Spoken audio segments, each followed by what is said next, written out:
Greetings, class. For this installment, we're going to address Quick Write 1. Who am I? Who are we?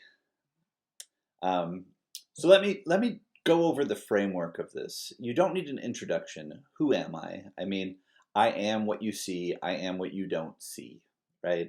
It's the identities. It's the multiple layers. What is going on? There's two different dimensions that I'm looking at for the I. This is what I want to say that's most crucial to conflict. Let me just be very straightforward. Know thyself.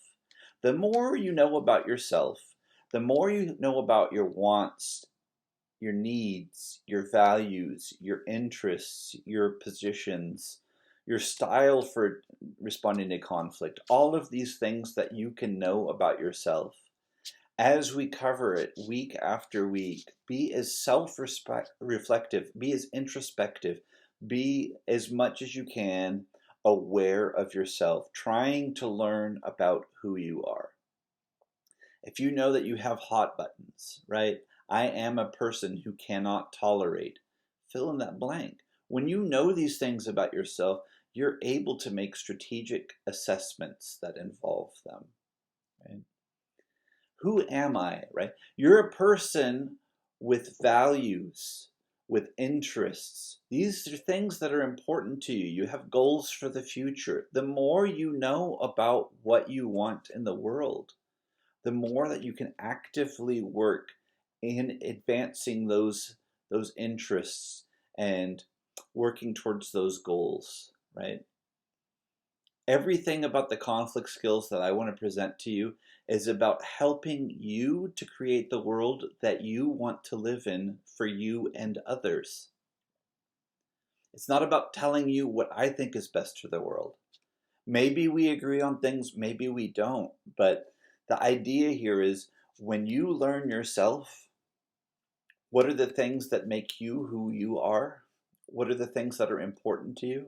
What are the things that you can't stand? All of those things, they will help us immensely into understanding how we can resolve and manage conflicts. The same is true for the we, right? Are you a part of groups? Do those alliances mean things to you?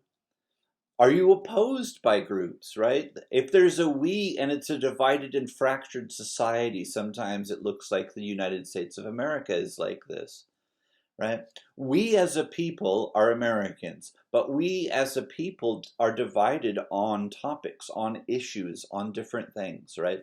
What is the we? What is the majority view? What is the minority view, right? What are the different classifications for the opinions? What is the we, right? It might not be identity politics, right? It's not always as simple as if you're a Republican, then you think blank, and if you're a Democrat, then you think the opposite, right? Sometimes it's really complex, sometimes it's not. But identifying, right, and articulating on this really helps us to figure out, again, like how we're going to apply our skills, how we're going to think about approaching the conflicts that we face, right? How we're going to prioritize our needs, our interests, and our wants, especially when we're in competition for others who perhaps have different needs, values, and wants than we do. Sometimes we both want the same thing. That's great. Sometimes we both want the thing, but we want it for ourselves and not to share it.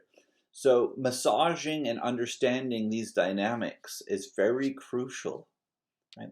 Our starting point should be just figuring out who are the parties involved in conflict and understanding ourselves, right? Who are we as parties to the conflict? What you could see, right? Sometimes it matters, right, that I'm a male, right? Sometimes gender is important, sometimes it isn't. Sometimes my whiteness might be important, sometimes it won't be, right? But all of these things, right, that makes up who I am. Figuring out as much about who I am, what is myself, and in what contexts do these parts of myself manifest. On some days I might think of myself more as a son. On other days, I might think of myself as more of a partner in a relationship. On other days, it's more about being an uncle to a niece and a nephew. But these different formations of my identity radically impact my behavior in those times, right? Figuring out who you are, figuring out what that means, that's key here. So while you're answering the question, you can think about the different kind of on and off switch you have for the different features of your personality, right? Maybe you're conflict avoidant at work, but you're competitive with your friends and you're accommodating to your partner or your parents or something, right? Figuring out those details can really help us to figure out a lot about ourselves, right? So, who am I? Think about it for yourself. Like, what are the details that shape who you are? Your values, right? We have conflicts over the things we believe in. We have conflicts over the things that we care about. That's for good reason, right? We fight for the things that are important to us. We compete for them. We have conflicts when other people threaten things that are important to us. It tells us a lot about who we are.